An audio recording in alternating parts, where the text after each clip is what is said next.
দেখুন, আজকে কথা বলবো একটা ইনসেক্ট সম্পর্কে, মানে আমাদের সবারই পরিচিত ইনসেক্ট, সেটা হলো পিঁপড়ে।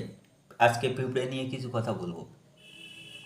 পিঁপড়ে সম্পর্কে সব থেকে ইন্টারেস্টিং ফ্যাক্ট হলো পিঁপড়ে তার নিজের যে ওজন তার থেকে 20 গুণ বেশি ওজন বইতে পারে। এটা আমরা সচরাচর দেখে দেখে থাকি, কোনো রুটির টুকরো, বিস্কুটের টুকরো পিঁপড়ে বয়ে নিয়ে যাই, তো কাঠের টুকরো, তো এটা তো আমরা সবাই অবজার্ভ করি, কিন্তু ওই যে পরিমাণ ম্যাক্সিমাম কতটা বইতে পারে পিঁপড়ে, সেটা হলো তার নিজের ওজনের থেকে 20 গুণ বেশি জিনিস, বেশি ওজনের জিনিস পিঁপড়ে বইতে পারে।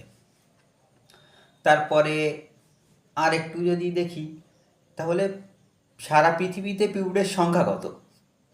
এ- এটা শুনলে আপনি অবাক হবেন। সারা পৃথিবীতে পুরো পিঁপড়ের সংখ্যা 10,000 ট্রিলিয়ন পিঁপড়ের সংখ্যা সারা পৃথিবীতে। তারপরে পিঁপড়ে সম্পর্কে আর একটা জিনিস আমরা লক্ষ্য করি, সেটা হলো যে পিঁপড়ে একটার পরে একটা না এরকম লাইন দিয়ে চলে। এটা কিসের জন্য? অ্যাকচুয়ালি এটা পিঁপড়ে পিঁপড়ের থেকে না একটা কেমিক্যাল নিঃসরণ হয়, যেটাকে আমরা বলি ফেরোমন। ওই ফেরোমনের কারণে না পিঁপড়ে পিঁপড়ে না একটার পিছনে একটা লাইন দিয়ে চলে, মানে ওরা ওদের সিগন্যাল আর কি, ওটা বলতে পারেন কেমিক্যাল, সিগন্যাল কেমিক্যাল, যেটার সাহায্যে ওরা একটার পরে একটা লাইন দিয়ে এরকমভাবে চলতে থাকে। তারপরে তারপরে আর একটু যদি ডিপ ডাইভ করি, তাহলে কতদিন আগে থেকে পিঁপড়ে পিঁপড়ে এক্সিস্ট করছে এই পৃথিবীতে? তো আজ থেকে প্রায় 100 বিলিয়ন আগে থেকে পৃথিবীতে পিঁপড়ে এক্সিস্ট করছে। তারপরে পিঁপড়ে তারপরে যদি আর একটু অ্যানালিসিস করি, তাহলে পিঁপড়ে কত জোরে আর কি হাঁটে, আর কি কত জোরে চলে।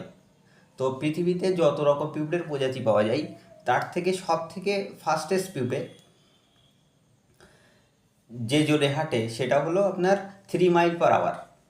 তার মানে আপনি যদি এটাকে কিলোমিটারে কনভার্ট করেন, তাহলে প্রায় 5 কিলোমিটার পার আওয়ার, মানে এই স্পিডে ম্যাক্সিমাম পিঁপড়ে চলতে পারে।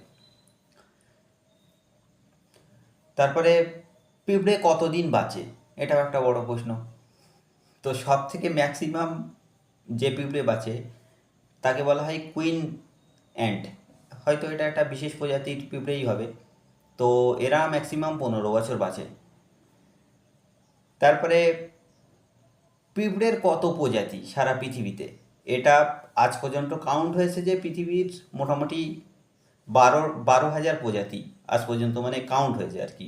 এটা সায়েন্টিফিক্যালি প্রমাণ হয়েছে, কিন্তু সায়েন্টিস্টরা বিলিভ করে যে পৃথিবীতে পিঁপড়ের প্রজাতি অ্যারাউন্ড 20,000 থেকে 30,000-এর মধ্যে। তো আপনি ভাবতে পারছেন পৃথিবীতে শুধু একটা ছোট্ট জীব, একটা ইনসেক্ট, কি হিউজ পরিমাণ এরিয়া দখল করে আছে। তো এটা ভীষণ ফ্যাসিনেটিং। মানে আপনি যদি টোটাল অ্যানিম্যাল কিংডম দেখেন, তার ভিতরে সব থেকে ম্যাক্সিমাম ইনসেক্টই অকুপাই করে আছে। তো তার ভিতরে আমরা একটা ছোট্ট হায়ারার্কি নিলাম, শুধু পিঁপড়ে সম্পর্কে আজকে কথা বললাম। তো পিঁপড়েই শুধু এত প্রকারের, মানে বিজ্ঞানীরা বলছে 20 থেকে 30 হাজার স্পিসিস থাকতে পারে খালি পিঁপড়ের। তাহলে ভাবুন অন্য অন্য প্রাণীদের পরিমাণ কতটা হতে পারে।